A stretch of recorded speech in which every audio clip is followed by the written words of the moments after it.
பேசி கடைசியில் ஜனங்கள் எல்லாரும் அவரை விரட்டி அடித்து எங்கேயோ போய் ஒளிந்து கொண்டிருந்த எகிப்திலே போய் ஒளிந்து கொண்டிருந்த யெரொபெயாமை கொண்டு வந்து ராஜாவாக்கி கொண்டார்கள். 10 கோத்திரங்கள் இழந்து போனான் சாலமோனின் மகன் ரெகொபெயாம்.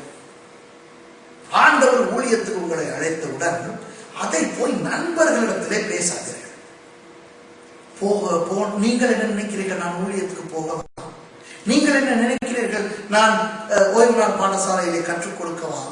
அங்கே ஊழியர் சொல்லுகிறார், ஓய்வு நாள் பாடசாலையிலே கற்றுக் கொடுக்க ஒரு அழைப்பு வருகிறது. அதை நீங்கள் போய் உங்கள் தோழிகளிடம் கேட்கும் போது அவர்கள் தங்களுடைய கண்ணோட்டத்தை தான் சொல்வார்கள். அவர்கள் சொல்வார்கள், பாஸ்டர் சண்டே ஸ்கூல் படித்துக் கொடுங்கள் என்று சொன்னவுடன் நீ பாய்ந்து கொண்டு போய் செய்யாதே, நீ கொஞ்சம் டிமாண்ட் காட்டு. நீ போய் இப்போ சண்டே ஸ்கூல் படித்து கொடுக்கிறேன் என்றால் அப்புறம் உனக்கு தேவையில்லாத பொறுப்புகளை எல்லாம் கொடுத்து பாஸ்டர் சொல்லுகிறபடி நீ ஆட வேண்டி வரும், தலைமைத்துவம் சொல்லுகிறபடி நீ ஆட வேண்டி வரும். வேதாகம கல்லூரி போவதற்கு ஆண்டவர் அழைத்து விட்டார். அதை நண்பர்களிடத்திலே போய் சொல்லாதீர்கள். நண்பர்கள் சொல்வார்கள், நீ பைபிள் ஸ்கூல் போவதை விட அது எப்பொழுது வேண்டுமானாலும் இப்பொழுது இன்டர்நெட் வழியாக படித்துக் கொள்ளலாம். இப்பொழுதுதான் 500 பிரசங்கம் 1000 பிரசங்கம் என்ற புத்தகம் வருகின்றன. இவற்றை வைத்து பிரசங்கம் பண்ணலாம். நீ பைபிள் ஸ்கூல்ல போய் 2, 3, 4 வருஷங்கள் நீ இந்த காலத்தை விரயம் செய்ய தேவையில்லை. அந்த காலத்துக்கு நீ ஹோட்டல் ஸ்கூல் போ, அல்லது லோ ஸ்கூல் போ, அல்லது வேற ஏதாவது ஒரு வியாபாரத்தை செய், அப்புறம் ஒரு ஓரமாக ஊழியத்தையும் செய் என்று ஆலோசனை சொல்லுவார்கள். நான் என்ன சொல்லுகிறேன், ஆலோசனை கேட்காதீர்கள், யாரோடும் பகிர்ந்து கொள்ளாதீர்கள் என்றா சொல்லுகிறேன்? இல்லை. ஆண்டவர் தெளிவாக உங்களுக்கு ஒரு அழைப்பை கொடுத்து விட்டால் அதை போய் மற்றவர்களிடம் உறுதி செய்ய வேண்டாம். இன்றைக்கு இன்னொரு பிரச்சனை, ரீகன்ஃபர்மேஷன் பிரச்சனை. ஆண்டவர் ஏதாவது சொன்ன பிறகு ரீகன்ஃபர்ம் பண்ணுகிற வரைக்கும் இருப்பார்கள். இப்ப பாருங்கள், ஆபிரகாம் தன்னுடைய தந்தைக்கு சொல்லுகிறார், தந்தை தான் பிள்ளையான பகுதிக்கு கூட்டிக் கொண்டு போகிறார். இடையிலே ஆண்டவர் ஆபிரகாமுக்கு தரிசனமாகவில்லை, இடையிலே ஆண்டவர் ஆபிரகாமோடு பேசவில்லை. நான் பிறகு சொல்லுகிறேன் எப்பொழுது இனி ஆண்டவர் ஆபிரகாமோடு பேச விளைகிறார் என்று. ஆண்டவர் ஆபிரகாம் தப்பு பண்ணின பொழுது ஆண்டவர் ஆபிரகாமுக்கு பின்னாலே போய், நான் உனக்கு இதை சொல்லவில்லையே என்று அவர் சொல்லிக் கொண்டு தெரியவில்லை. இந்த நிகழ்ச்சியை பார்க்கிற அல்லது இந்த வார்த்தை கேட்டுக்கொண்டிருக்கின்ற உங்களுக்கு சொல்லுகிறேன், கர்த்தர் உங்களுக்கு சொன்ன ஒரு விஷயத்தை விட்டு நீங்கள் கீழ்ப்படியாமல் தூர ஓடிக்கொண்டிருந்தால் ஆண்டவர் பின்னாலே உங்களை துரத்தி கொண்டு வந்து, நான் இதை சொல்லவில்லையே, ஐயோ நீ தவறுதலாக பிள்ளையான வழியிலே போய் கொண்டிருக்கிறாயே, திருப்பு திருப்பு, வா வா என்று சொல்லிக் கொண்டிருக்க மாட்டார். ஊழியத்துக்கு வந்து விட்டால், ஆண்டவருக்கு கீழ்ப்படிந்து விட்டால் அவர் வழிகாட்டுவார், அதுவே. ஆனால் ஆண்டவருக்கு கீழ்ப்படியாமல் நாம் தரிக்கட்டு தெரியும் பொழுது நம்மை சரை வழிக்கு கொண்டு வர ஆண்டவர் அனாவசியமாக முனைய மாட்டார். சரியா? அப்போ தேராகுதான் ஆபிரகாமை கூட்டிக் கொண்டு ஆரான் வரை போகிறார். இப்ப நீங்கள் கேட்கலாம், இடத்துல நீங்கள் சொன்னீர்களே அந்த இடத்துக்கு ஒரு பெயர் இருக்கவில்லை, இவர்கள் தான் ஆரான் என்று வைத்தார்கள் என்று. ஆனால் வேதம் சொல்லுகிறது ஆரான் மட்டும் போனார்கள் என்று. அப்போ அந்த இடத்துக்கு ஆரான் என்று ஏற்கனவே பெயர் இருந்தது தானே என்று. இல்லை அன்பானவர்களே, இந்த ஆதியாகமத்தை எழுதுகிறது மோசே. மோசே பிற்காலத்திலே எழுதுகிறார். மோசேக்கு தெரியும் இவர்கள் புறப்பட்டு போய் சேர்ந்த இடத்துக்கு பெயர் ஆரான் என்று. மோசேயுடைய காலத்தில் அது ஆரான் என்று தானே சொல்லப்படுகிறது. கானான் தேசத்துக்கு போக புறப்பட்டார்கள் என்று மோசேக்கு தெரியும், ஆபிரகாமுக்கு தெரியாது. சரியா? பிற்காலத்திலே அந்த சம்பவம் தெரிந்த மோசே, இவர்கள் கானான் போவதற்குத்தான் இவர்கள் புறப்பட்டார்கள் என்று தெரிகிறது. ஆனால் புறப்பட்ட நேரத்திலே அவர்களுக்கு அது தெரியாதே. இப்போ நான் இலங்கையிலே ஒரு சரித்திரத்தை நான் சொல்லுகிறேன். இலங்கைக்கு இந்தியாவிலே இருந்து ஒரு மன்னன், ஒரு இளவரசன் வந்தார், விஜயன் என்று சொல்லுகிறார். அவரோடு சேர்ந்து 40 நண்பர்களும் இந்தியாவிலே இருந்து வட இந்தியாவிலிருந்து நாடு கடத்தப்பட்டு இலங்கைக்கு வந்தார்கள். அந்நேரத்தில் இலங்கையிலே வாழ்ந்தவர்கள் யக்கர், நாகர் என்று சொல்லுகின்ற 2 ஜனம் கூட்டத்தார். இந்த விஜயன் வந்து எங்கே இறங்கினாராம்? புத்தளத்தில். நன்றாய் கவனிங்கள். இந்த சரித்திரம் உங்களுக்கு தெரியாவிட்டால், இதை இந்தியர்கள் பார்த்துக் கொண்டிருந்தால் அல்லது வேறு தேசத்தவர்கள் பார்த்துக் கொண்டிருந்தால் நான் உங்களுக்கு சொல்லுகிறேன், வட இந்தியாவிலே இருந்து நாடு கடத்தப்பட்ட ஒரு இளவரசனும் அவருடைய 40 நண்பர்களும் இலங்கைக்கு வந்து ஒரு இடத்திலே கரையிறங்கினார்கள். அந்த இடம் இன்றைக்கு புத்தளம் என்று அழைக்கப்படுகிறது. ஆனால் அவர்கள் வந்து இறங்கிய காலத்திலே அதற்கு புத்தளம் என்று பெயர் இல்லை. அதற்கு பிறகுதான் புத்தளம் என்று பெயர் அந்த இடத்துக்கு கொடுக்கப்பட்டது. ஆகவே இன்று நாம் அதை பேசும் பொழுது சொல்லுவோம், விஜயன் வந்து புத்தளத்திலே இறங்கினார் என்றால் இன்று எங்களுக்கு தெரியும் அவர் வந்து இறங்கிய இடத்துக்கு இப்பொழுது புத்தளம் என்று பெயர். அதுபோல மோசேக்கு தெரியும் ஆபிரகாம் ஊரை விட்டு போனது கானானை நோக்கி என்று. பிழையான பக்கம் போயிருக்கலாம் மேலே, ஆனால் கானானுக்கு போவதற்கு தான் போனார்கள். ஆனால் அந்த நேரத்திலே ஆபிரகாமுக்கோ தேராவுக்கோ யாருக்குமே தெரியவில்லை இவர்கள் கானானுக்கு தான் போகிறார்கள் என்று. ஏனென்றால் ஆண்டவர் அவர்களுக்கு சொல்லி இருக்கவில்லை. அவர்கள் போய் தங்கின ஒரு இடத்துக்கு ஆரான் என்று பெயர் வைத்தார்களே ஒழிய ஏற்கனவே அந்த இடத்துக்கு ஆரான் என்று பெயர் இருக்கவில்லை. அந்த ஆரான் தேராகனுடைய இறந்து போன மகனுடைய பெயர். அந்த பெயரை தேராக வைத்தார். சரியா? இனி 12வது அதிகாரத்துக்கு வருவோம். இப்போ உங்களுக்கு தெரியும் கர்த்தர் ஆபிரகாமை நோக்கி இந்த விஷயத்தை சொல்லியிருக்கு. அதற்கு இவர் கீழ்ப்படியவில்லை. கீழ்ப்படிந்தது இவருடைய தந்தை, அதுவும் வேறொரு காரணத்துக்காக என்று. இந்த முதல் 3 வசனங்களையும் மறுபடி வாசிப்போம். 3வது வசனத்தின் கடைசி சொல்லை நான் உங்களுக்கு விளங்கப்படுத்த விரும்புகிறேன். கர்த்தர் ஆபிரகாமை நோக்கி, நீ உன் தேசத்தையும் உன் இனத்தையும் உன் தகப்பனுடைய வீட்டையும் புறப்பட்டு நான் உனக்கு காண்பிக்கும் தேசத்துக்கு போ. நான் உன்னை பெரிய ஜாதியாக்கி உன்னை ஆசீர்வதித்து உன் பெயரை பெருமைப்படுத்துவேன். நீ ஆசீர்வாதமாய் இருப்பாய். உன்னை ஆசீர்வதிக்கிறவர்களை ஆசீர்வதிப்பேன், உன்னை சபிக்கிறவனை சபிப்பேன். பூமியில் உள்ள வம்சங்கள் எல்லாம் உனக்குள் ஆசீர்வதிக்கப்படும் என்றார். இந்த என்றார் என்பது தமிழிலே இப்படி வந்தாலும் அது உண்மையான எபிரேய மொழியிலே, இந்த வேதம் பழைய ஏற்பாடு ஆதியாகமம் எழுதப்பட்ட எபிரேய மொழியிலே என்று கூறியிருந்தார் என்றுதான் வருகிறது. ஆங்கில வேதாகமத்தை எடுத்தால் new international version, king James version இருக்கிறது. இந்த எல்லாவற்றிலும் இப்படி இருக்கிறது. The Lord had said to Abram. The Lord said to Abram என்றால் ஆண்டவர் சொன்னார். இப்படி எல்லாம் என்றார் என்று வர வேண்டும். ஆனால் இங்கே வந்து the Lord had said, had என்ற அந்த சொல் வருகிறது. had said என்றால் சொல்லி இருந்தார். புரியுதா? அப்ப எப்படி வர வேண்டும்?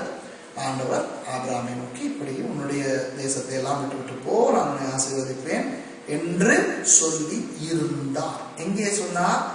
ஆபிரகாம் ஊர் என்கின்ற இடத்திலே கல்தேயா தேசத்தில் இருக்கும் பொழுது ஆண்டவர் சொல்லி இருந்தார். புரிகிறதா? 4வது வசனம். கர்த்தர் ஆபிரகாமுக்கு சொன்னபடியே அவன் புறப்பட்டு போனான். இப்போ கவனிங்க, கர்த்தர் ஆபிரகாமுக்கு சொன்னபடியே அவன் எங்கிருந்து புறப்பட்டு போனான்? ஊர் என்ற தேசத்திலே இருந்தால். ஏன் ஊர் என்ற இடத்திலே இருந்து புறப்பட்டு போனது ஆபிரகாம் அல்ல, தேராக. அது 11ஆம் அதிகாரம் 31வது வசனம் சொல்லுகிறது. இங்கே இவன் எங்கிருந்து புறப்பட்டு போகிறான்? ஆரானிலே இருந்து.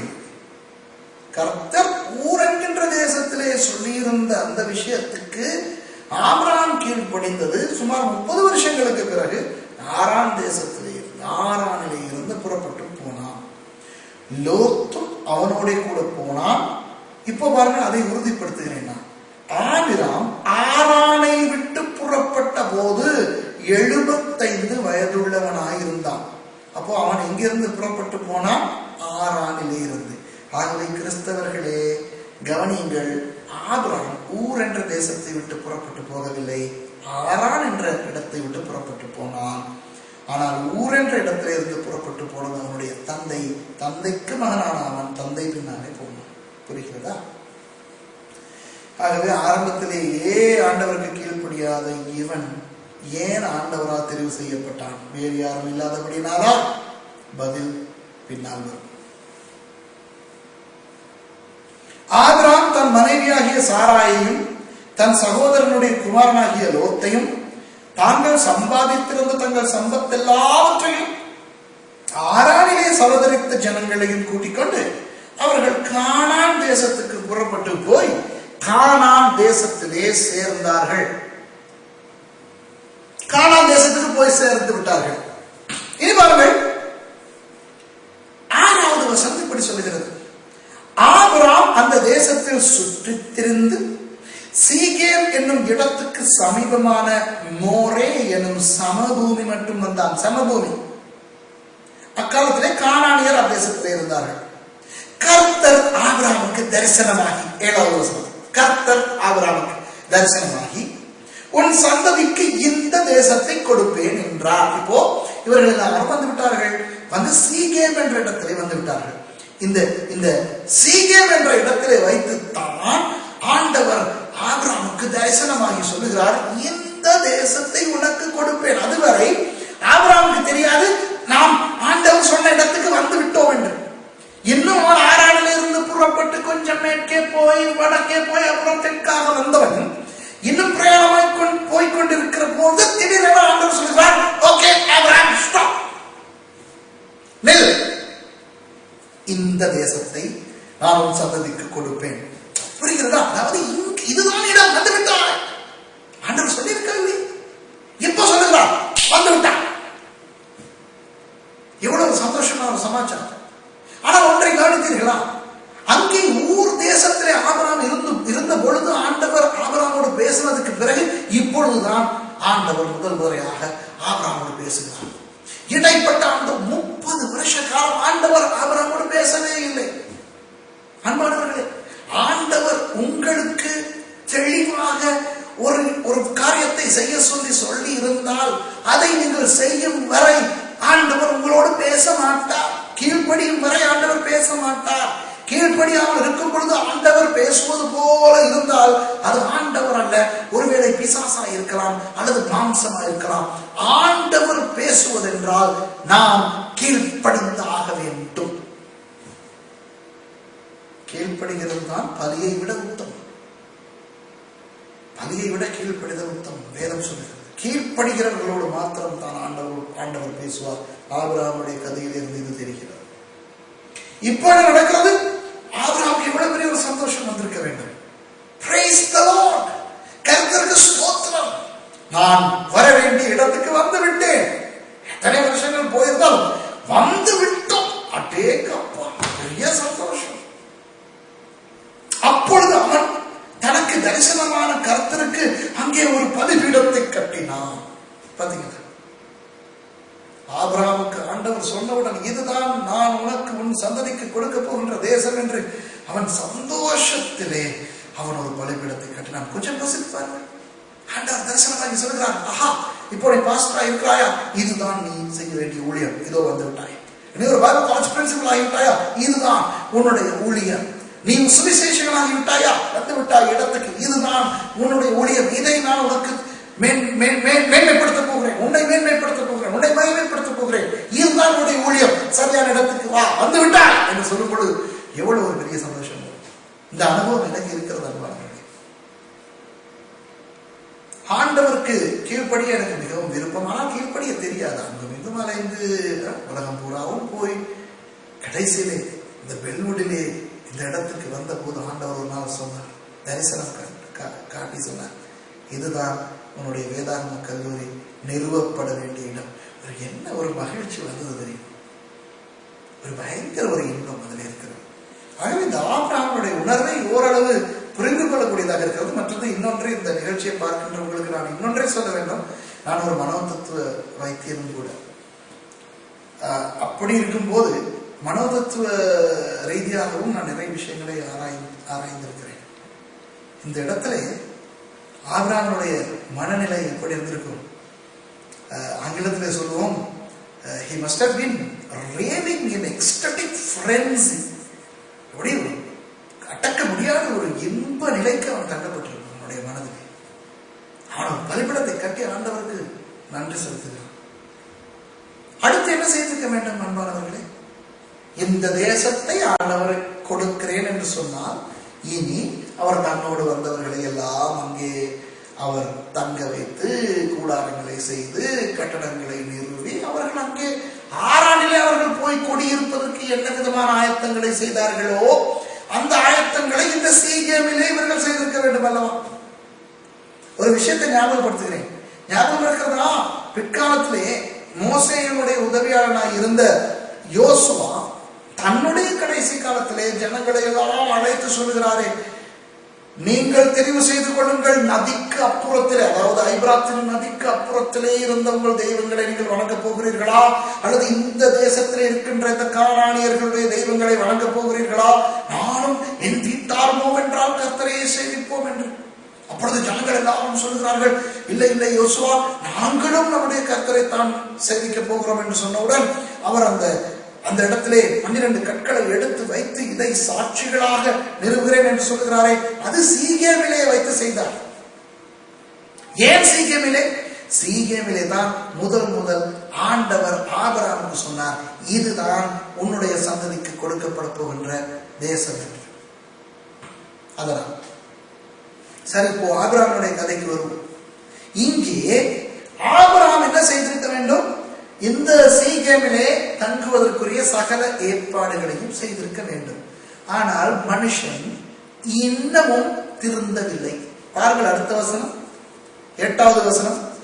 பின்பு அவன் அவ்விடம் விட்டு பெயர்ந்து, இதுதான் ஏன் பெயர்ந்தான்? ஆண்டவர் சொல்லிவிட்டார், நீ இங்கே தான் இருக்க வேண்டும், இந்த தேசத்தை உன்னுடைய சந்ததிக்கு கொடுக்கிறேன் என்று. இனி ஏன் இவர் இங்கிருந்து பெயர்ந்து போக வேண்டும்? இவ்வளவு காலம் இவர் பெயர்ந்து போனார், பரவாயில்லை, விஷயம் தெரியாது. இப்போதான் ஆண்டவர் தரிசனமாகி சொல்லிவிட்டார், இதுதான் ஐயா நீ இருக்க வேண்டிய இடம் என்று. இனி ஏன் இவர் பெயர வேண்டும்? இதுதான் இன்றைக்கு நிறைய பேர் விடுகிற தவறு. ஆண்டவர் சொன்ன பிறகு அவர்கள் கொஞ்ச காலம் இருந்துவிட்டு பெயர்ந்து போவார். இவர் ஏன் பெயர்ந்தார் என்று நான் சொல்லுகிறேன், கவனிங்கள். பின்பு அவன் அவ்விடம் விட்டு பெயர்ந்து, 8ஆம் வசனம், பெத்தேலுக்கு கிழக்கே இருக்கும் மலைக்கு போய். பாத்தீங்கன்னா இந்த இடத்துல இன்னும் பெத்தேல், அது பெத்தேல் அல்ல, இந்த இடத்துக்கு முன்பு லூஸ் என்று பெயர். ஆனால் ஆபிரகாமின் மகனாகிய ஈசாக்கின் மகனாகிய யாக்கோபு தான் அந்த இடத்துக்கு பிற்காலத்திலே பெத்தேல் என்று பெயர் வைக்கிறார். ஆகவே இதிலேயும் நிறுவனமாகிறது, இந்த பெத்தேல் என்று அந்த இடம் அந்த இடத்திலே ஆபிரகாமுடைய காலத்திலே அழைக்கப்படவில்லை என்று வேதத்திலே சொல்லி இருக்கிறது. பெத்தேல் என்று அந்த இடத்துக்கு பெயர் வைத்தது யாக்கோபு என்று பிற்காலத்தில். இன்னும் யாக்கோபு பிறக்கவே இல்லை, இது ஆபிரகாமுடைய காலம். பெத்தேலுக்கு கிழக்கே இருக்கும் மலைக்கு போய், எங்க போறார்? மலைக்கு. முதல்ல என்ன பார்த்தோம்? மோரே எனும், 6வது வசனம், மோரே எனும் சமபூமி. சீகேமிலே இருக்கின்ற மொஹே என்கின்ற ஒரு பெரிய மரம் விருட்சம் இருந்தது. அந்த சமபூமியிலே வைத்துதான் ஆண்டவர் சொல்கிறார், நீ இங்கே இரு, இதுதான் உன்னுடைய சந்ததிக்கு நான் கொடுக்கிற இடம் என்று. ஆனால் இப்போ அந்த சமபூமியிலிருந்து இவர் எங்கே போகிறாரா? பெத்தேலுக்கு கிழக்கே இருக்கும் மலைக்கு போய், பெத்தேல் தனக்கு மேற்காகவும் ஆயி கிழக்காகவும் இருக்க கூடாரம் போட்டார். அப்புறம் மிகுதியை நாங்கள் இன்னும் கொஞ்சத்தில் வாசிப்போம். இவர் எங்கே போகிறார்? மலைக்கு போகிறார். எங்கே இருந்து? சமபூமியிலே இருந்து. ஏன் போனார்? இப்ப விளங்குதான். சமபூமியிலே வெப்பம் அதிகம், வியர்வை அதிகம். சமபூமியிலே வாழுகின்ற சூழ்நிலையை விட மலை பாங்கான பிரதேசத்துக்கு போனால் குளிராக இருக்கும், வெப்பம் குறைவாக இருக்கும், வியர்வை குறைவாக இருக்கும்.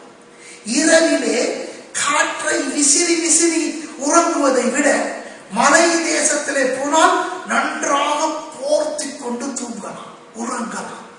இப்போ நாங்கள் வாழ்கின்ற இந்த பெல்வுட் இருக்கிறது, இது ஒரு மலைப்பாங்கான பிரதேசம். கொழும்பை விட கண்டி உயரத்தில் இருக்கிறது. இது கண்டியை விட இன்னும் 500 அடி மேலே இருக்கிறது.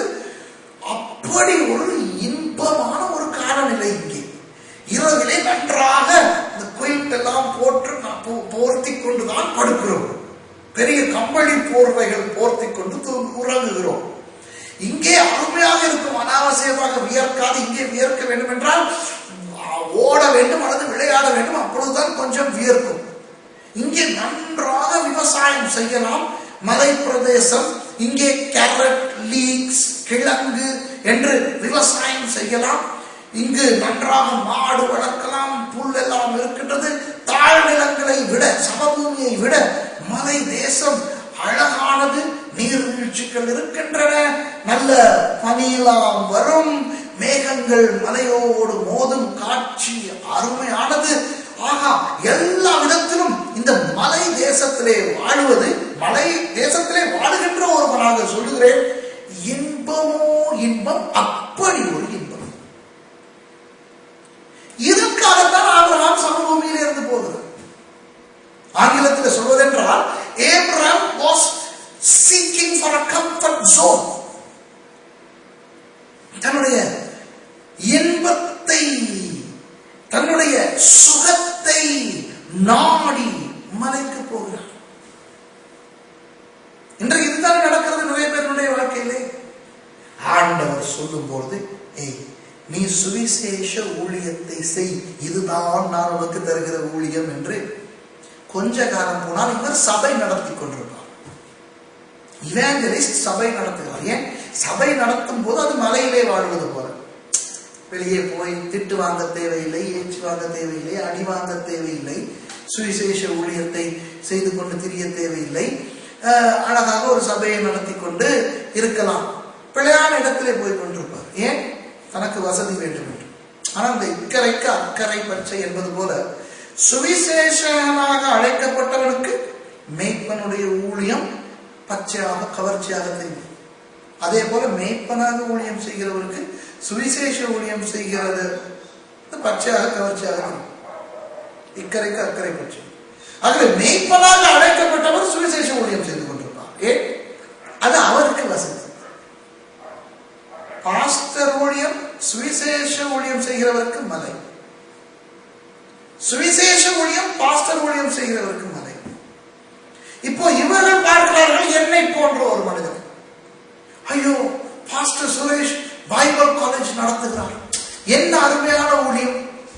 ஒவ்வொரு வருஷமும் பட்டம் வாங்கிக் கொண்டு சில பேர் ஊழியத்துக்கு போகிறார்கள், எத்தனை இன்பம் என்று இந்த பாஸ்டர் ஊழியம் செய்கிறவர்களும் சுவிசேஷ ஊழியம் செய்கிறவர்களும் வேதாகம கல்லூரி தொடங்கி விடுவார்கள். அப்புறம் தான் அவர்களுக்கு தெரிய மாட்டேடே, இந்த ஒவ்வொரு மனுஷனை எடுத்து அவனை ஒரு ஊழியக்காரனாக உருவாக்குவதற்கு இந்த பாஸ்டர் சுரேஷ் எத்தனை ததுங்கினத்துவம் போட வேண்டி இருக்கிறது, எத்தனை போராட்டங்களை அனுபவிக்க வேண்டியிருக்கிறது என்று. வேதாகம கல்லூரி தொடங்குவதற்கு உங்களுக்கு அழைப்பு இருந்தால் மாத்திரம் செய்யுங்கள். அந்த ஊழியத்தை செய்கிற ஒருவராக நான் சொல்லுகிறேன். மகா பயங்கரமான ஒரு ஊழியம் இந்த பைபிள் காலேஜ் நடத்துகிற ஊழியம். அது தெரியாது, பாஸ்டராக இருப்பவர்களுக்கு இது தெரியாது. மலையை நோக்கி போனார் வசதியாக வாழ்வதற்கு. அப்போ அவருக்கு ஒரு குற்றுணர்வு வந்திருக்க வேண்டும் அல்லவா அன்பானவர்களே? அடே, ஆண்டவர் சொன்னார் என்னை அங்கே இருக்க சொல்லி அல்லவா, அந்த தேசத்தை அல்லவா, கீழே தாழ் நிலத்தை, அந்த சமபூமியை அல்லவா ஆண்டவர் எனக்கு தருகிறேன் என்று சொன்னார். நான் பிழையான இடத்துக்கு வந்து விட்டேனே என்ற ஒரு குற்ற உணர்வு அவருக்கு வந்திருக்க வேண்டும் அல்லவா? வரவில்லை, வந்ததாக நமக்கு தெரியவில்லை. ஏன் தெரியவில்லை தெரியுமா? அதே வசனத்திலே இறுதி பகுதியிலே இருக்கிறது, அங்கே கர்த்தருக்கு ஒரு பலிபீடத்தை கட்டி கர்த்தருடைய நாமத்தை தொழுது கொண்டான். இதுதான் ரகசியம். ஏன் அவருக்கு குற்ற உணர்வு வரவில்லையா? இவர் அங்கேயும் ஒரு பலிபீடத்தை கட்டி கர்த்தருடைய நாமத்தை தொழுது கொண்டார். You do the right thing at the wrong place. சரியான வேலையை பிழையான இடத்திலே செய்கிறார். கீழே அங்கே சீகேமிலே அவர் கர்த்தருக்கு, தனக்கு தரிசனமான கர்த்தருக்கு பலிபீடத்தை கட்டினார் அல்லவா? அதே போல இந்த மலைக்கு வந்த பிறகும் இவர் கர்த்தருக்கு பலிபீடத்தை கட்டி இவர் கர்த்தருக்கு ஆராதனை செய்கிறபடினால் அது இவருடைய குற்ற உணர்வை மறைத்து போடுகிறது. இதற்கு உதாரணங்கள் சொல்லணுமா அன்பானவர்களே? இன்றைக்கு நிறைய விசுவாசிகள் பிழையான இடத்திலே போய் இருந்து கொண்டு சரியான வேலையை செய்கிறார்கள். இப்போ நான் இலங்கையிலே வேதாகம கல்லூரி நடத்துகிறேன். இலங்கையிலே வேதாகம கல்லூரி நடத்தும் போது அதில் இருக்கிற பிரச்சனை படுபயங்கரமான பிரச்சனை. அரசாங்கம் என்னை விரட்டுகிறது, எனக்கு எதிராக பொய் குற்றச்சாட்டுகளை போட்டு வழக்கு இருக்கிறது, என்னை கொலை செய்வதற்கு லட்சக்கணக்கான ரூபாய் கொடுக்கப்பட்டு ஜனங்கள் என்னை தேடிக்கொண்டிருக்கிறார்கள். இப்படி ஏராளமான பிரச்சனை. இதை விட லேசான ஒரு வேலை என்ன தெரியுமா? நான் வாழ்ந்து, நான் படித்து, நான் நன்கு பரிச்சயமான ஒரு நாடுதான் இங்கிலாந்து. இப்போ நான் இங்கிலாந்துக்கு போனால், என்னுடைய குடும்பத்தை அழைத்துக் கொண்டு இங்கிலாந்துக்கு போனால், அங்கே ஒரு வேதாகம கல்லூரி தொடங்கலாம். அங்கே இருக்கின்ற நிறைய ஆங்கிலேயர்கள் சொன்னார்கள், சுரேஷ் நீ கற்றுக் கொடுத்தால் நாங்கள் படிக்க விருப்பம் என்றெல்லாம் சொல்லியிருக்கிறார்கள். இனி நான் அங்கே ஒரு வேதாகம கல்லூரியை தொடங்கி எனக்கு ஒரு பெரிய கட்டிடத்தையும் காட்டினார்கள். வேல்ஸில் இருக்கிறது ஹலாண்டினோ என்ற இடத்துல ஒரு பெரிய ஒரு கட்டிடம், அருமையான ஒரு கட்டிடம், சொந்தமாக அல்ல, வாடகை எவ்வளவு தெரியுமா? ஒரு மாதத்துக்கு 6 பவுண்ட். எனக்கு நான் கட்ட வேண்டியது ஒரு மாதத்துக்கு 6 பவுண்ட். பிரம்மாண்டமான ஒரு ஒரு மெடீவல் சர்ச் பில்டிங். இதிலே ஒரு வேதாகம கல்லூரியை நடத்துங்கள், நாங்கள் எல்லா ஒத்தாசைகளையும் புரிகிறோம் என்றெல்லாம் எனக்கு சொன்னார்கள். அப்போ நான் அப்படிப்பட்ட ஒரு இடத்துக்கு போய் அழகாக ஒரு வேதாகம கல்லூரியை தொடங்கி எனக்கு நடத்தி கொண்டிருக்கலாம். எனக்கு குற்ற உணர்வு வராது. ஏன் வராது? வேதாகம கல்லூரி தானே நடத்துகிறேன், அதுதானே என்னுடைய ஊழியம். ஆனால் பிரச்சனை என்ன தெரியுமா? ஆண்டவர் சொன்னது நீ இங்கே அதை செய், இலங்கையிலே அதை செய். ஆனால் இங்கே செய்வதை விட மிகவும் இலகு இங்கிலாந்திலே செய்வது, வேல்ஸிலே, யூகேயிலே. இப்படித்தான் அன்பானவர்களே இன்றைக்கு நிறைய பேர் சரியானதை பிள்ளையான இடத்திலே செய்து கொண்டிருக்கிறார்கள். காரணம் வசதிகள். அதற்காக நான் சொல்லவில்லை இங்கிலாந்திலே வேதாகம கல்லூரி ஒரு தமிழன் நடத்தக்கூடாது என்று நான் சொல்லவில்லை. அந்த அழைப்பு உங்களுக்கு இருந்தால் செய்யுங்கள். அந்த அழைப்பு எனக்கு இல்லை, இனி வருமோ எனக்கு தெரியாது. ஆனால் இல்லாத போது நான் அதை செய்தால் அது ஆண்டவருடைய சித்தம் அல்ல. நான் வசதிக்காகத்தான் அதை செய்கிறேன். இப்ப இந்த நிகழ்ச்சியை பார்த்து கொண்டிருக்கின்ற உங்களில் அநேகர் ஆண்டவர் உங்களை கொண்டு போய் நோர்வேயிலேயோ, டென்மார்க்கிலேயோ, ஜெர்மனியிலேயோ, ஹாலண்டிலேயோ, சுவிட்சர்லாண்டிலேயோ, இங்கிலாந்திலேயோ, அமெரிக்காவிலேயோ, கனடாவிலேயோ, பிரான்சிலேயோ, இத்தாலியிலேயோ வைத்திருக்கிறார், அல்லது மத்திய கிழக்கு நாடோடிலேயோ உங்களை வைத்திருக்கிறார். அது வேறு. ஆனால் இன்றைக்கு அப்படி ஆண்டவர் கொண்டு போய் வைக்காமல் தங்கள் வசதிக்காக போய் அந்த நாடுகளில் இருந்து கொண்டு ஊழியத்தை செய்கிறோம் என்ற தினத்திலே வாழுகின்றவர்களும் உண்டு. அப்படிப்பட்டவர்களும் உங்களில் சில பேர் இருக்கிறீர்கள். அப்படிப்பட்ட உங்களுக்கு நான் இப்பொழுது சொல்லும் போது கொஞ்சம் குத்தம், என்மே ஒரு கோபமும் வரும். என்ன சொல்லுகிறோம்? ஏன் குற்றவாளி வரமாட்டேன் என்கிறது தெரியுமா? சரியானதை அல்லவா செய்கிறோம். எனக்கு தெரியும் நிறைய பேர் நன்றாக ஊழியம் செய்து கொண்டிருப்பவர்கள், அவர்கள் தனிப்பட்ட காரணங்களுக்காக, வசதிகளுக்காக இப்படி இடம்பெயர்ந்து போய் சரியானதை செய்து கொண்டிருக்கின்றதால் குற்ற உணர்வு இல்லாமல் இருப்பார்கள். ஆண்டவரால் அழைக்கப்பட்டு போனவர்களுக்கு நான் இதை சொல்லவில்லை, தயவு செய்து தவறாய் நினைக்க வேண்டாம். சில பேரை சொல்கிறேன், ஆபிரகாமை போல சில பேர் இப்படி செய்கிறார்கள். இன்னொன்று சொல்லலாம், வேதம் என்ன சொல்லுகிறது? சபை கூடி வருதலை சிலர் விட்டு விடுவது போல நீயும் விட்டு விடாதிருப்பாயாக. எபிரேயர் 10:25. இன்றைக்கு சில பேர் சபைக்கு போக மாட்டார்கள். இப்போ சபைக்கு போக முடியாதபடி ஒரு வியாதி இருக்கிறது, கட்டளை விட்டு இறங்க முடியவில்லை, அல்லது வெளியிறங்கி சபைக்கு போக வழி இல்லை, இப்படி காரணம் இருந்தால் பரவாயில்லை. ஆனால் சில பேர் வேலை காரணமாகவோ அல்லது வேற ஏதாவது ஒரு காரணத்தினால், வேலை என்று வைத்துக் கொள்வோமே, ஞாயிற்றுக்கிழமை இவர்களுக்கு வேலைக்கு போகாமல் இருக்க முடிந்தும் வேலைக்கு போனால் 2 மடங்கு சம்பளம் அல்லது வேற ஏதாவது நன்மைகள் இருக்கின்றன என்று இவர்கள் ஆராதனைக்கு போகாமல் இருக்கிறார்கள் என்று வைத்துக் கொள்வோமே. அல்லது நம்முடைய வீட்டுக்கு வராத விருந்தாளி வந்திருக்கிறார், ரட்சிக்கப்படாத உறவினர்கள் வந்திருக்கிறார்கள், இன்னொரு நாட்டிலே இருந்து வந்திருக்கிறார்கள், இவர்களை விட்டுவிட்டு நாங்கள் ஆராதனைக்கு போவது அவ்வளவு மரியாதை இல்லை.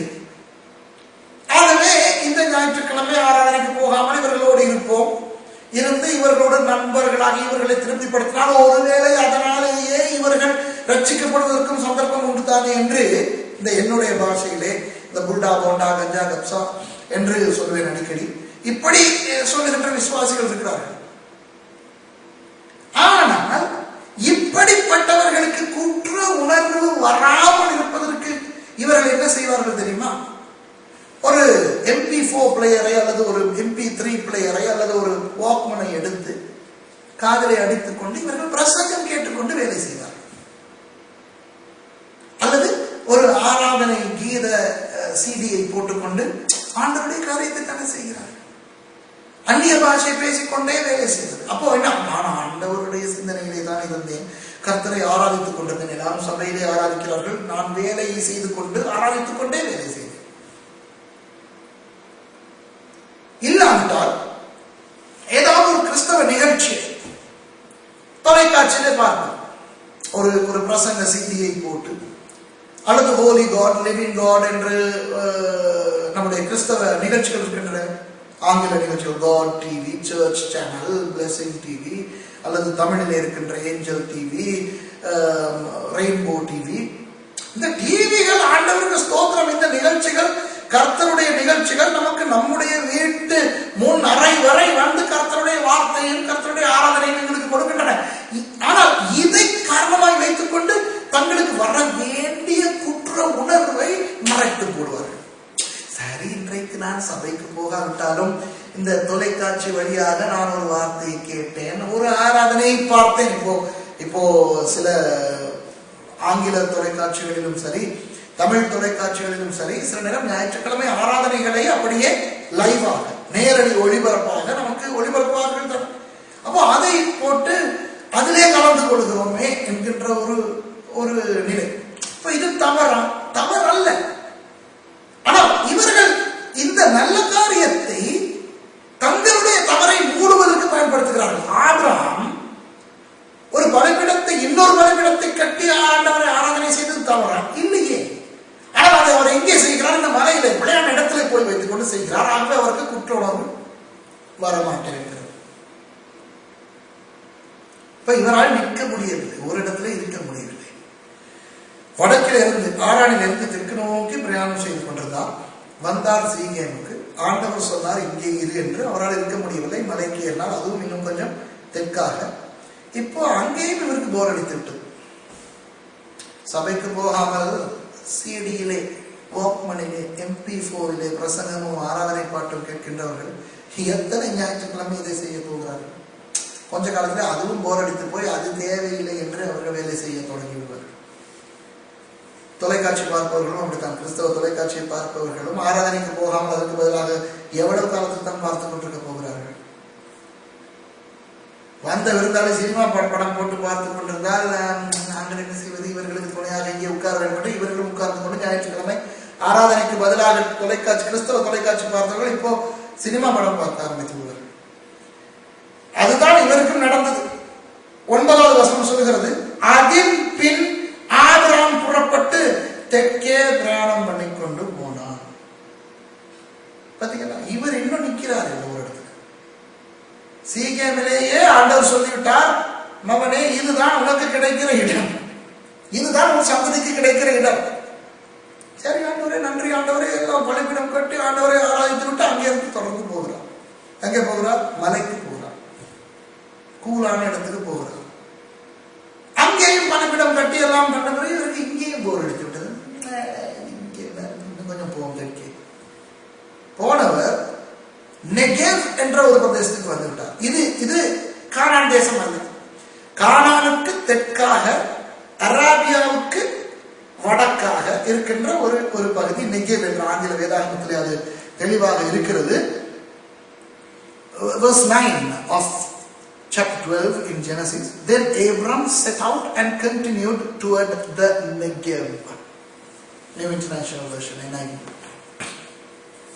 எபிரேய வேதத்தில் அப்படி சொல்லுகிறது. எபிரேய மொழியிலே நெகேவுக்கு போனார். நெகேவ் எங்கே இருக்கிறது? கானான் தேசத்துக்கு வெளியே. மேலே இருந்து வாக்குத்தத்தம் பண்ணப்பட்ட தேசத்துக்கு, அல்லது ஆண்டவர் சொன்ன நான் உனக்கு காண்பிக்கும் தேசம் என்று சொன்ன தேசத்துக்கு வந்தவர் கீழ் வாசல் வழியாக, பின் வழியாக வெளியேறிவிட்டார். ஒரு இடத்துல இருக்க முடியாமல் கோயில் மாடுகளைப் போல அலைந்து அலைந்து அலைந்து திரிகின்றவர்கள் சீக்கிரம் தேவராஜ்யத்தை விட்டு வெளியே போய் விடுவார்கள். உங்களுக்கு தெரியுமா, இன்றைக்கு சில கிறிஸ்தவர்களுக்கு ஒரு சபையிலே இருக்க பிடிக்காது. பல காரணங்கள். ஒரே முகத்தை கூட்டத்தை பார்த்து கொண்டிருக்க முடியுமா? ஒவ்வொரு ஞாயிற்றுக்கிழமையும் ஒரே விதமான ஆராதனை எங்களுக்கு பிடிக்கிறது இல்லையே. ஒரே விதமான விசுவாசிகள், ஒரே ஸ்டைல். அவர்களுக்கு ஒரு வித்தியாசம் தேவைப்படுகிறது. இப்போதான் உலகத்திலே எந்த நாட்டுக்கு போனாலும் வித்தியாசமான ஊழியக்காரர்கள் வரக்கூடிய ஒரு சூழ்நிலை இருக்கிறதே. அப்போ எந்த ஒரு சபையிலும் யாராவது வித்தியாசமான விசேஷ ஊழியக்காரர்கள் வரக்கூடிய சந்தர்ப்பம் இருக்கின்றபடினால் இன்றைக்கு சில விசுவாசிகள் எங்கே விசேஷ பிரசங்கிமார் வருகிறார்களோ அங்கே மாத்திரமே போவார்கள். தெரியுமா? ஆனா என்ற ஒரு சபையிலே ஒரு ஞாயிற்றுக்கிழமை, ஆவண்ணா சபையிலே அடுத்த ஞாயிற்றுக்கிழமை. ஏன்? அங்கே வேறொரு விசேஷ பிரசங்கி வந்திருக்கிறார். மூன்றாவது ஞாயிற்றுக்கிழமை ஈனா என்ற சபை, நான்காவது ஞாயிற்றுக்கிழமை ஈயன்னா சபை. அப்படி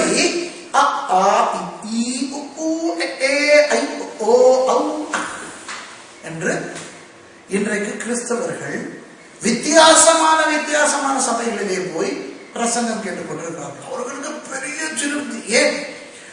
அவர்களுக்கு ஒவ்வொரு ஞாயிற்றுக்கிழமையும் விருந்து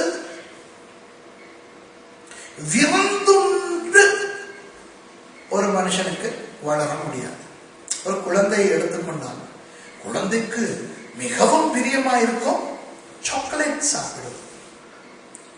சாக்லேட் அல்லது இனிப்பு பண்டங்கள் சாப்பிடுவது குழந்தைகளுக்கு மிகவும் பிரியம். ஆனால் இந்த சாக்லேட் கொடுக்கின்ற மாமாவா இருக்கிறார்களே, மாமா வருகிறார் வீட்டுக்கு, மாமா என்ன செய்வார்? தோப்பு பப்பா சாக்லேட் என்று சாக்லேட் கொடுப்பார். இன்னொரு மாமா வந்தால் அந்த இன்னொரு மாமாவும் சாக்லேட் கொடுப்பார். சரியா? அப்புறம் ஒரு மாமி வரும். மாமி என்ன வாங்கி கொண்டு வரும் குழந்தைக்கு? அதுவும் சாக்லேட் வாங்கி கொண்டு வரும், அல்லது பிஸ்கட் வாங்கி கொண்டு வரும். மாமா சாக்லேட், மாமி பிஸ்கட், இன்னும் ஒரு மாமி கேட்டோ, இன்னும் ஒரு சித்தி சாக்லேட். இப்படி மாமா மாறும், மாமி மாறும், சித்தி மாறும், அங்கிள் மாறும், ஆண்டி மாறும். மாத்திரம் பிள்ளைகளுக்கு சாப்பாடு கொடுத்து கொண்டிருந்தால் இந்த பிள்ளை சாக்லேட்டிலேயும் பிஸ்கட்டிலேயும் கேட்டோவிலேயும் தான் வளரும். இந்த பிள்ளைக்கு தேவையான போஷாக்கு நிறைந்த ஆகாரத்தை கொடுப்பவர் மாமா மாமி அல்ல, அம்மா அப்பா. அம்மா, அதுதான் சபை. இப்படி நான் குறிப்பிட்டபடி கண்ட சபைகளுக்கும் போய்கொண்டிருக்கிறவர்கள் வெறும் சாக்லேட் தீனி, வெறும் இனிப்பு பண்டங்களை சாப்பிட்டு வளர்கிறவர்கள். இவர்கள் வளர மாட்டார்கள், வியாதி தான் வரும். இன்றைக்கு நிறைய பேருடைய வாழ்க்கைகளுக்குள்ளே ஆவிக்குரிய கொலஸ்ட்ரால் வந்திருக்கிறது, ஆவிக்குரிய சுகர், டயபெட்டிஸ் வந்திருக்கிறது, ஆவிக்குரிய வியாதிகள் வந்திருக்கின்றன. இதற்கு காரணம் இவர்கள் ஒரு இடத்துல இருந்து வளர மாட்டார்கள். ஆனால் பெரிய பேர் எனக்கு எல்லா மாமாரையும் தெரியும், எனக்கு எல்லா ஊழியர்களையும் தெரியும். கண்ட எல்லா ஊழியர்களுக்கும் போய் தலையை கொடுப்பது. நீ என்னை ஆசீர்வதி, நீ எனக்கு சாக்லேட் தா, நீ எனக்கு ஜெபி, நீ எனக்கு திண்டரசம் சொல்லு, நீ எனக்கு பிஸ்கட் தா, நீ எனக்கு கேக் தா. இது கூட அவ்வப்போது ஒரு சாக்லேட், ஒரு பிஸ்கட், ஒரு கேட்டோ, ஒரு பிரியாணி தேவைதான். அதற்காக இதுவே வாழ்க்கை இருந்தால் வளர மாட்டார். ஆபிரகாமுக்கு பாருங்கள், ஒரு இடத்துல இருக்க முடியவில்லை.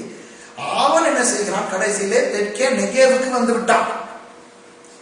இப்படி சபை வழியாக கோயில் மாடுகளை போல அடைந்து கொண்டிருக்கின்ற விசுவாசிகள் திடீரென பார்த்தால் தேவராஜ்யத்தை விட்டே வெளியே போய்விடுவார்கள். ஏனென்றால் இவர் ஒரு சபைக்கு போய் கொண்டிருக்கின்ற விசுவாசிக்கு அந்த ஒரு சபையின் குறைத்தான் தெரியும். ஊர்பட்ட சபைகளுக்கு போய் கொண்டிருக்கின்ற விசுவாசிக்கு எல்லா சபைகளிலும் இருக்கின்ற குறை தெரியும். கடைசியிலே கிறிஸ்தவம் என்றாலே குறைதான். உருப்படியான ஒரு பாஸ்டர் இந்த உலகத்திலேயே இல்லை, ஒரு கிறிஸ்தவனும் நல்லவன் இல்லை என்று அவர்கள் முடிவெடுத்து இனி நான் சர்ச்சுக்கே போக மாட்டேன், எந்த சபையும் எனக்கு வேண்டாம், எந்த பாஸ்டரும் எனக்கு வேண்டாம், பாஸ்டர்மார் எல்லாம் கள்ளர்கள், கிறிஸ்தவன் எல்லாம் போய்க்காரன் என்று சொல்லி வீட்டுக்காக இருந்து விடுவார்கள். இப்படி சபைகளுக்கெல்லாம் போய் அப்புறம் இந்த சத்தியத்தை நீங்கள் கண்டுபிடிக்க தேவையில்லை. அன்பானவர்களே, வேதம் சொல்லுகிறது என்ன தெரியுமா? மனுஷர்களிலே ஒருவனும் நல்லவன் இல்லை. ஆண்டவராகிய இயேசு சொல்லுகிறார், தேவனை தவிர ஒருவனும் நல்லவன் இல்லை. ஆகவே reverend, doctor, இவாஞ்சலிஸ்ட், prophet, so and so என்று யார் வந்தாலும் வேதத்தின்படி தெரிந்து கொள்ளுங்கள், அவர் நல்லவர் அல்ல. ஐயோ போஸ்டர் சுரேஷ், அவருக்கு வரம் இருக்கிறது. வரம் இருக்கிற கெட்டவர். ஐயோ ஒரு பெயர் சொல்லி தீர்க்க தரிசனம் சொல்லுகிறார். அப்படி சொல்லுகிற கெட்டவர். அப்போ நீங்க, நானும் கெட்டவர். ஐயோ நம்முடைய பாஸ்டர், அவரும் கெட்டவர். ஐயோ அப்போ நல்ல பாஸ்டர் இல்லையா? இல்ல. எப்படி தெரியும்? வேதம் சொல்லுகிறது. ஆண்டவரே பாஸ்டராக வந்தால் தான் நல்ல பாஸ்டராக இருக்க முடியும். ஏனென்றால் அவரை தவிர நல்லவர் யாருமே இல்லை. ஐயோ அப்போ நாங்கள் பாஸ்டரை நம்ப கூடாது. ஏன்? நாசியிலே சுவாசம் இருக்கிற மனுஷனை நம்பாதே. யார் சொல்றது? தீர்க்க தரிசனம் உரைக்கிற, அருமையாய் பிரசங்கம் பண்ணுகிற, அருமையான வரங்கள் கொண்ட பாஸ்டருக்கு நாசியிலே சுவாசம் இருந்தால் நம்பாதீர்கள். வேதம் சொல்லுகிறது, என்னை நம்பாதீர்கள், யாரை நம்பாதீர்கள். அப்போ நாங்கள் எதற்கு சபைக்கு போக வேண்டும்? ஏன் தெரியுமா? நீங்களும் நல்லவர் இல்லையே. நீங்களும் சபைக்கு போங்கள். நல்லவர்கள் இல்லை, ஆண்டவர் மாத்திரமே நல்லவர். ஆனால் அந்த நல்ல ஆண்டவர் சொல்லியிருக்கிறார், உங்களுக்கு மேய்ப்பர்களை வைத்திருக்கிறோம், தலைவர்களை வைத்திருக்கிறோம், சபைகளை வைத்திருக்கிறோம், சபை கூடி வருதலை விட்டுவிடாதே, ஒரு சபைக்கு போய் அடங்கி அதிலே வளரு என்று ஆண்டவர் சொல்லியிருக்கிறார். அவ்வளவுதான். ஆகவே இந்த கோயில் மாடுகள் மனம் திரும்ப வேண்டும். சாக்லேட் பிரியாணி சாப்பிடுகின்ற கிறிஸ்தவர்கள் மனம் திரும்பி அன்றாட போஷாக்குள்ள உணவை சாப்பிட ஆரம்பிக்க வேண்டும். சரியா? இதுதான் ஆபிரகாமுடைய, இந்த இடத்திலே ஆபிரகாமுடைய பாடத்திலிருந்து கற்றுக்கொள்ள வேண்டிய ஒரு பாடம். இப்பொழுது அதே கேள்வியை மறுபடியும் நான் கேட்கிறேன். இப்படி ஒரு இடத்திலே ஆண்டவர் சொன்ன பிறகு இங்கேதான் அப்பா நீ இருக்க வேண்டும் என்று இருக்க தெரியாத ஒரு மனிதனை ஆண்டவர் ஏன் தெரிவு செய்ய வேண்டும்? வேறு யாரும் இல்லையா? பதில் பிறகு. இப்போ நெகேவுக்கு போய்விட்டார் அல்லவா? இனி ஆண்டவருக்கு கோபம் வருமா? வராதா? 10வது வசனத்தை பாருங்கள். அதுல சொல்லுகிறது, அத்தேசத்திலே பஞ்சம் உண்டாயிற்று. தேசத்திலே பஞ்சம் கொடியதாக இருந்தபடியால் ஒரு விஷயம் நடந்தது. கவனிங்க, இந்த பஞ்சம் இந்த நேரத்தில் இந்த இடத்துல வந்த பஞ்சம் ஆண்டவரால் வந்த பஞ்சம் என்றுதான் நான் சொல்வேன். நான் ஆராய்ச்சிகளும் பண்ணினேன், அந்த காலத்தை எல்லாம் ஆராய்ந்து பார்த்து அந்த நேரத்தில் நெகேவுக்கு வந்தது ஆண்டவரால் அனுப்பப்பட்ட ஒரு பஞ்சம். ஏன்? ஆண்டவருக்கே எவ்வளவுதான் பொறுக்க முடியும்? ஏற்கனவே 30 வருஷங்கள் இந்த மனுஷன் வீணாக்கி விட்டான். இப்பொழுதும் இவன் ஒரு இடத்துல இருக்க முடியாமல் அலைந்து திரிந்து கொண்டிருக்கிறான். இப்பொழுது இவன் ஆண்டவர் குறிப்பிட்ட தேசத்தை விட்டு வெளியே வேறு வந்து விட்டான். இனி என்ன?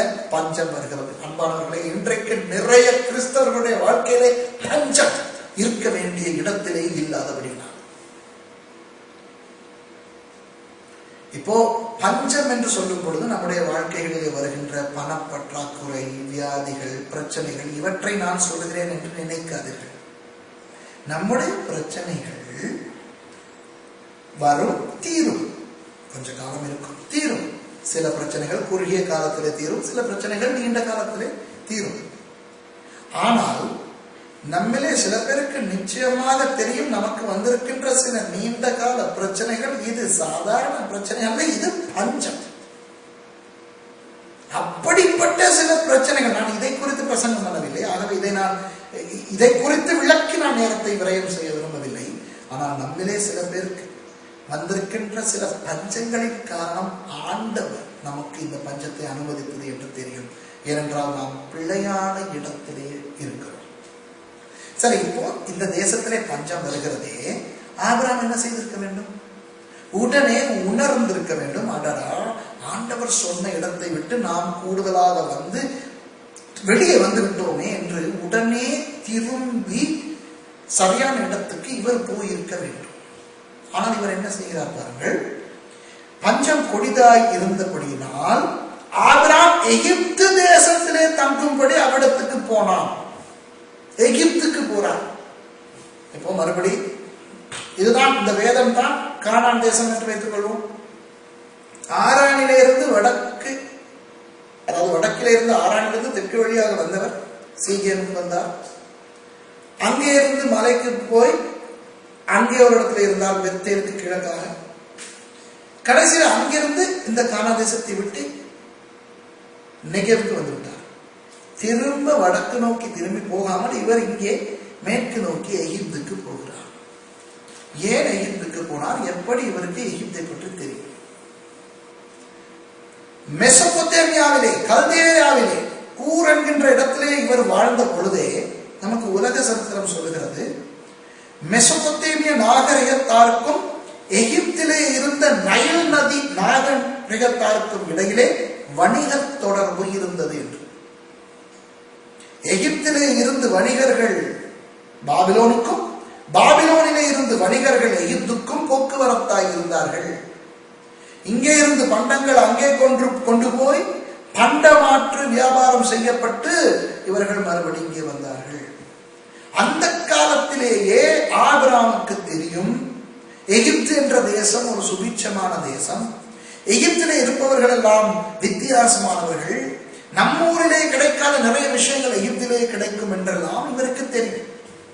இன்றைக்கு எப்படி வெளிநாட்டு மோகம் ஜனங்களுக்கு இருக்கின்றதோ அதே போல அன்று வாழ்ந்த மெசொப்பொத்தேமியர்களுக்கும் எகிப்திய மோகம் இருந்து வந்தது. இப்போ இவர் நெகேவிலே பஞ்சத்திலே அடிபட்ட பொழுது இவருக்கு ஞாபகம் வருகிறது, அடடா, முன்பு நாம் கல்தேயாவிலே வாழ்ந்த பொழுது நம்மோடு வணிகம் செய்த அந்த எகிப்தியர் இங்கே பக்கத்திலே ஒரு 30 நாள் பிரயாண தொலைவிலே அல்லவா இருக்கிறார்கள் என்று, ஒரு 30 நாள் பிரயாணம் பண்ணினால் போதுமே என்று இவர் எகிப்துக்கு போகிறார். பாருங்கள், இதுல இருந்து இன்னொரு ரகசியத்தை உங்களுக்கு சொல்லுகிறேன் அன்பானவர்களே. ஒரு கிறிஸ்தவன் ஆண்டவர் சொல்லுகின்ற இடத்துல இருக்காமல் அவன் தேவராஜ்யத்தை விட்டு வெளியே போய்விட்டான் என்று வைத்துக் கொள்வோம். சபைகளை எல்லாம் விட்டு இனி நான் சபைக்கும் போக தேவையில்லை, நான் வீட்டிலேயே இருந்து கொள்கிறேன், எனக்கு ஆண்டவரும் தேவையில்லை, என்னுடைய வீட்டுக்கு யாரும் கிறிஸ்தவர்கள் வர தேவையில்லை, நான் ஆண்டவரை விட்டு பின்வாங்கவில்லை, ஆனால் எனக்கு இந்த கிறிஸ்தவர்களுடைய சகவாசமே தேவையில்லை, சபை ஒன்றுமே தேவையில்லை என்று சொல்லுகிறவர்கள் இருக்கிறார்களே, அவர்களுடைய வாழ்க்கைக்கு நிச்சயம் அடி விழும், பஞ்சம் வரும். அப்படி வரும் பொழுது அவர்கள் திரும்ப சபைக்கு வரமாட்டார்கள். திரும்ப அவர்கள் பாஸ்டரை அழைத்து, ஐயோ பாஸ்டர், நான் பஞ்சத்திலே அடிபட்டு விட்டேன், நான் சபையை விட்டு வந்தது அல்லது நான் ஆண்டவரை விட்டு வந்ததுதான் காரணம் என்று ஏற்றுக்கொள்ள மாட்டார்கள்.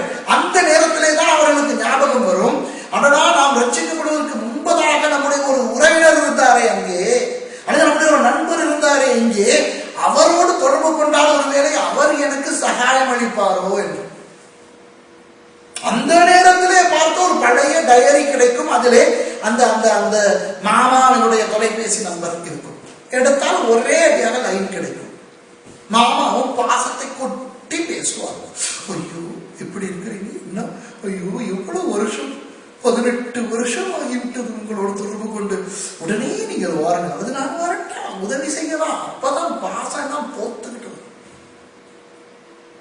கல்லூரியிலே ஒன்றாய் படித்த நண்பர்கள் அறிமுகமாவார்கள், திடீரென சூப்பர் மார்க்கெட்டிலே சந்திப்பார்கள், இத்தனை வருஷம் எங்கே இருந்தீர்கள், அடுத்து தான் விட்டு வந்த அந்த தொழில், அந்த வியாபாரம் ஞாபகத்துக்கு வரும். ஆண்டவரை அறிந்து கொள்வதற்கு முன்பு செய்த வியாபாரம், அதற்கு முன்பு ஈடுபட்ட தொழில், முன்னைய நண்பர்கள், உறவினர்கள், அவர்கள் எல்லாரிடத்திலும் தஞ்சம் போவார்கள், அதோடு நாசமாய் போய்விடுவார்கள்.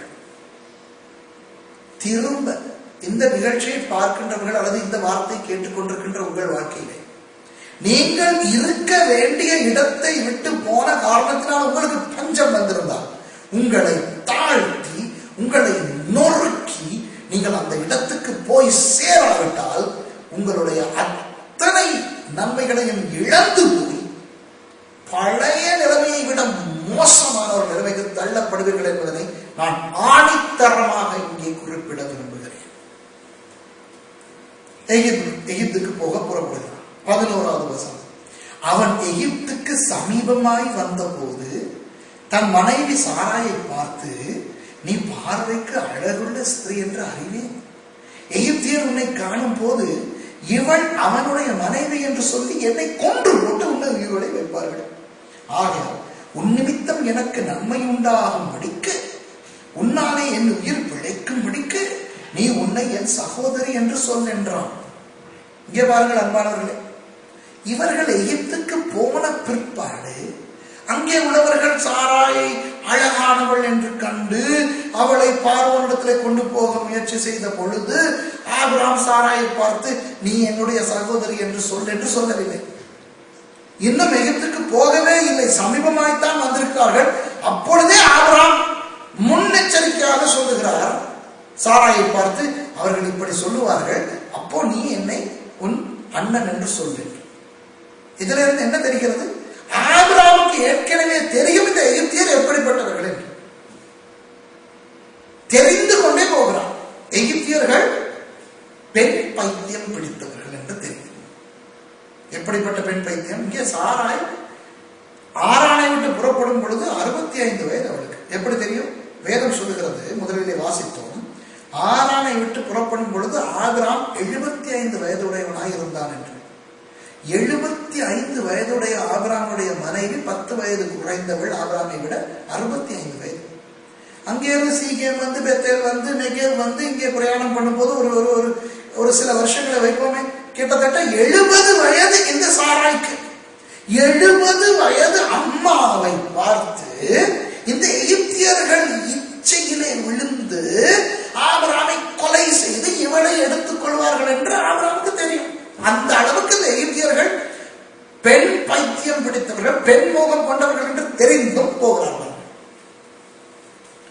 இவர் என்ன சொல்லுகிறார்? உன்னை என் மனைவி என்று சொன்னால் என்னை கொன்று போட்டு உன்னை எடுத்துக் கொள்வார்கள், ஆனால் நீ என் சகோதரி என்று சொல். அப்ப சகோதரி என்று சொன்னால் மாத்திரம் விட்டு வைப்பார்களா? இல்லை, எப்படியும் உன்னை அவர்கள் கொண்டு போகத்தான் போகிறார்கள். ஒரே வித்தியாசம், நீ என் மனைவி என்றால் என்னை கொன்று போட்டு உன்னை எடுத்துக் கொள்வார்கள், சகோதரி என்றால் என்னை கொன்று போடாமல் என்னை உயிரோடு வைத்து உன்னை எடுத்துக் கொள்வார்கள். எப்படியோ உன்னை அவர்கள் எடுத்துக் கொள்ள போகிறார்கள், இருந்தாலும் போகிறான். பார்த்தீர்களா? இவன் ஒரு மனுஷனா என்று தோன்றுகிறது அல்லவா? இப்படிப்பட்ட ஒரு மனுஷனை எதற்காக ஆண்டவர் தெரிவு செய்தார் என்று நினைக்க தோன்றுகிறது அல்லவா? இவனுக்கு தெரியும் சாராயை இவர்கள் எடுத்துக்கொண்டு போக போறாங்க. என்ன செய்ய போறார்கள்? எடுத்துக்கொண்டு போய் ஒரு ஷோகேஸ் பொம்மையாக வைத்திருக்க போகிறார்கள்? இல்லை, பாலியல் ரீதியாக இவனை தீட்டுப்படுத்த போகிறார்கள். பாருங்கள், இப்போ இந்த இடத்திலே சாராய் என்ன செய்திருக்க வேண்டும்? சாராய் இந்த இடத்திலே குழம்பி இருக்க வேண்டும். இப்போதான் அவர்கள் அந்த பெண்கள் கத்துவார்களே, அந்த மாதிரி கொஞ்சம் முறைய வேண்டும் கூச்சல் போட்டு புருஷனுக்கு கீழ்ப்படியாமல் இருக்க வேண்டியது இந்த இடத்திலே தான். பேதுரு சொல்லுகிறார், 1 பேதுரு 3 சாராய் தன் புருஷனாகிய ஆபிரகாமுக்கு அவனை ஆண்டவனே என்று சொல்லி அடங்கி இருந்தால் நல்லது. இந்த இடத்திலே இந்த அடக்கம் தேவையா? இதிலே சாராய் குற்றவாளி. சாராய் சொல்லிருக்க வேண்டும், இங்கே பாருங்கள், அத்தான் நீங்கள் சொன்னதற்கெல்லாம் நான் கீழ்ப்படிந்தேன், உங்களோடு வருகிறேன். ஆண்டவர் உங்களுக்கு தரிசனமான பிறகும் நீங்கள் கீழ்ப்படியாமல் போன போது கூட நான் என்ன செய்ய, என் தலை எப்படி செய்கிறது என்று வந்தேன். ஆனால் இங்கே என் கற்புக்கே களங்கம் வரப்போகிறது என்று நீங்கள் தான் சொல்கிறீர்கள். அவன் என்னை கொண்டு போய் என்னுடைய கற்புக்கே விலை பேச போகிறான், இதற்கு நான் சம்மதிக்க மாட்டேன் என்று சாராய் சொல்லியிருக்க வேண்டும். இந்த இடத்துல ஆண்டவரே என்று அடங்கியிருப்பது நியாயமா? சில பெண்கள் சபைக்கு வரமாட்டார்கள், கேட்டால் சொல்வார்கள், என் வீட்டுக்காரர் எனக்கு அனுமதி கொடுக்க மாட்டேன் என்கிறார், என் வீட்டுக்காரர் முறைக்கிறார், என் புருஷன் கடிக்கிறார், என் புருஷன் அடிக்கிறார், ஆகவே நான் சபைக்கு வரமாட்டேன் என்று. இதே பெண் தன் தாய் வீட்டுக்கு போவதற்கு தன் புருஷனிடத்திலே கேட்டு தன் புருஷன் முடியாது என்று சொன்னால் என்ன செய்வாள்? ஐயோ, என் அம்மா வீட்டுக்கு நான் போக மாட்டேன் என்றால் அவர் கடிக்கிறார், முறைக்கிறார் சொல்லுவான். இல்லை,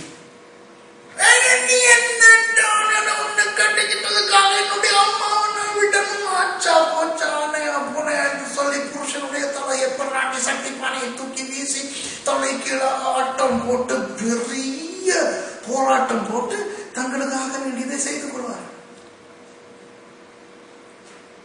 இதே புருஷன் தன்னுடைய மனைவிக்கு விருப்பமான விஷயத்தை செய்ய வேண்டாம் என்றால், அதாவது பக்கத்து வீட்டு கமலாவோடு நீ இனி பேசக்கூடாது, உன் அம்மா வீட்டுக்கு இனி போகக்கூடாது, உன்னுடைய தம்பியின் பிள்ளையின் பிறந்த நாளைக்கு நீ இனி போகக்கூடாது. இப்படி புருஷன் சொல்ல வேண்டும். இந்த பெண் வானத்துக்கும் பூமிக்கும் குதித்து ராட்சசி வேஷம் போடுவாள். ஆனால் அதே புருஷன் சபைக்கு போகாதே, ஜெபிக்காதே, பெண்கள் கூட்டத்துக்கு போகாதே என்றால் அடங்கி போவார். இதுதான் இதே மாதிரி ஒரு வேலை தான் இங்கே சாராய் செய்கிறார். அத்தான் சொல்லுகிறான், ஆபிரகாம் சொல்லுகிறான், உன்னை அவன் எடுத்துக்கொள்ள போகிறான். நீ என்னை உன் புருஷன் என்று சொல்லாதே, அண்ணா என்று சொல். அப்போ சாராய், சரி அத்தான், கீழ்ப்படுகிறேன் அத்தான், நீங்கள் தலை நான் உடம்பு. புருஷன் எவ்வழி மனைவி அவ்வழி, கல்லானாலும் கணவன் புல்லானாலும் புருஷன் என்ற தெய்வம். பாருங்கள் என்ன நடக்கிறது. அடுத்த வசனம் 14வது வசனம். ஆபிரகாம் எகிப்திலே வந்தபோது எகிப்தியர் அந்த ஸ்திரியை மிகுந்த அழகுள்ளவள் என்று கண்டார்கள். சரியா? இனி அடுத்த வசனம். பார்வோனுடைய பிரபுக்களும் அவளை கண்டு பார்வோனுக்கு முன்பாக அவளை புகழ்ந்தார்கள். அப்பொழுது அந்த ஸ்திரீ பார்வோனுடைய அரண்மனைக்கு கொண்டு போகப்பட்டாள். போய் சொல்லி இருப்பார்கள், ஐயோ பார்வோன் ராஜா பாபிலோனிலே இருந்து ஒரு குடும்பம் வந்திருக்கிறது, நிறைய பேர் வந்திருக்கிறார். அதிலே அந்த அந்த அந்த அந்த லீடர்னுடைய ஒரு தங்கை இருக்கு. ஏன் தங்கச்சின்னு சொல்லியிருக்குது, தங்கை இருக்கிறாள், சூப்பர், கொஞ்சம் வயது என்றுதான் தெரிகிறது, ஆனாலும் அவள் பாபிலோன் அழகி. பார்வோன் சொல்லுவார், கூட்டிட்டு அரண்மனைக்கு கொண்டு வா. அவள் அரண்மனைக்கு கொண்டு போகப்பட்டாள். எப்படி கொண்டு போகப்பட்டிருப்பாள்? இவர்கள் வந்து ஆபிரகாமிடத்தில் சொல்லியிருப்பார்கள், உன் தங்கையை நாங்கள் பார்வோனுக்கு மனைவியாக கொண்டு போகிறோம் என்று சொன்னால் ஆபிரகாம் சொல்லியிருப்பார், கொண்டு போக என் தங்கைக்கு கொண்டு போக. சாராயும் அண்ணா போயிட்டு வரேன் கூட்டிக் கொண்டு போகிறார்கள். வெட்கக்கேடு, அவமானம்.